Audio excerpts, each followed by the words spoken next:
Logika berpikirnya sudah dikuasai oleh setan. Hari-hari ini kalau kita tidak bisa bergumul, kalau kita tidak bisa menggumuli kehidupan kita, maka dengarkan baik-baik, cepat atau lambat kau akan terhisap di kepentingan-kepentingan itu. Karena dunia ini dikuasai oleh setan dengan segala tipu mulus lihatnya. Saudara dikasih Tuhan, satu waktu pada waktu Yohanes melayani sebagai seorang pembaptis yang Tuhan percayakan kepadanya, terjadi perdebatan antara pelayanan mana yang benar, pelayanan Yohanes atau pelayanan Yesus. Pada waktu itu Yesus baptisannya membasuh kaki, Yohanes baptisannya baptisan selam. Dengarkan baik-baik. Dalam, coba next.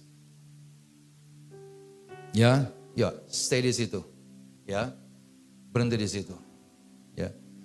Dalam Yohanes pasal yang ketiga ayat 27 sampai 30. Kalau kita nanti baca di rumah, Yohanes bilang begini, tidak seorang pun dapat mengambil sesuatu kalau tidak Allah yang memberikannya dari surga. Kamu sendiri tahu bahwa dengan terus terang aku berkata kepadamu, bukanlah Mesias, aku bukanlah Mesias, melainkan aku datang untuk mempersiapkan jalan baginya. Bagi siapa? Bagi Yesus, bagi Sang Mesias. Mempelai laki-lakilah yang menikahi mempelai perempuan. Saudara, kita tahu mempelai laki-laki adalah Dia yang akan datang dari surga, menjemput kita di awan permai, nanti di kedatangan yang kedua kali. Dan kita adalah mempelai wanita.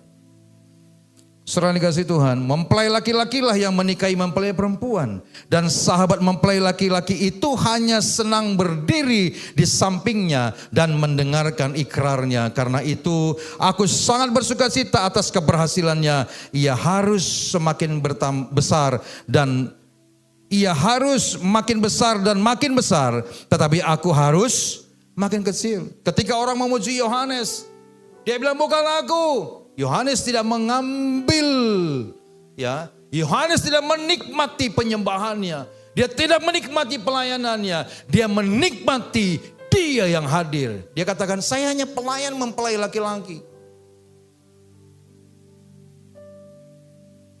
Dia menikmati tugasnya, kehormatan yang Tuhan berikan kepadanya melayani Tuhan. Banyak orang tidak mampu menikmati kehormatan yang Tuhan berikan kepadanya. Dan menyia-nyiakan pelayanan itu. Banyak orang seperti itu hari-hari ini. Dia pikir pelayanan itu hanya sekadar datang dan lakukan tugasmu selesai pulang. Mari kita nikmati lagi berkat-berkat Tuhan. Dengarkan baik-baik. Yohanes bilang, saya ini hanya pelayannya.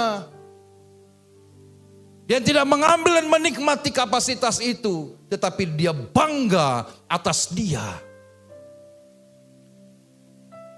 Saudara, berapa kita melayani, kita membesarkan diri kita. Berapa kita beribadah, kita mau kita diberkati. Namun Yesus yang gak nampak pada waktu kita diberkati. Yang kelihatan karir kita, yang kelihatan harta kita, yang kelihatan uang kita naik. Tapi Yesus yang tidak pernah kelihatan. Itu sebabnya pada waktu saya bertanya kepada orang-orang kaya yang berkomunikasi dengan saya, kalian tahu gak kenapa kalian kaya? Pernahkah gak kalian tanya sama Tuhan, kenapa kalian kaya? Gak banyak yang menjawab dengan gampang.